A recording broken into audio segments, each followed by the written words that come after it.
Hello friends, welcome to another unboxing video. This is the Paw Fun cat collar. So if your cat or small dog has had a surgery or something like that, in order to stop them from biting it or whatever, put this collar around them.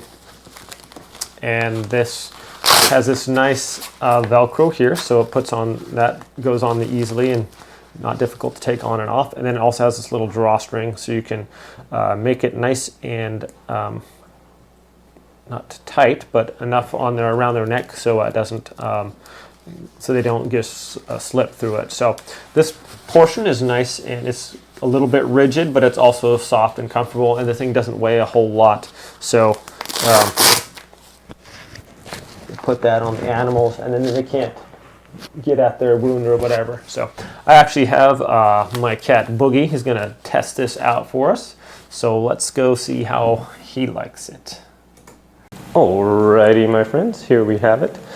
The little cat collar, and he just takes it off, but you can cinch it up if you want to.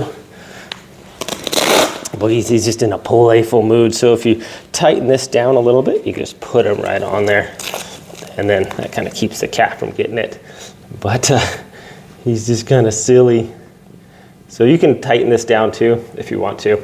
He doesn't have any issues right now. He's super playful and just being a really good kitty to try it out for us. But there we go. He takes it off. You got it, Boogie. But pretty cool little collar here, my friends. If you wanted to adjust it, make it a little tighter so he can't take it off like that, just simply push that and cinch it down around his little neck. You want to make sure, and this is kind of soft too, just want to make sure it's not too tight so it doesn't choke him. But yeah, thanks so much for watching this video, my friends.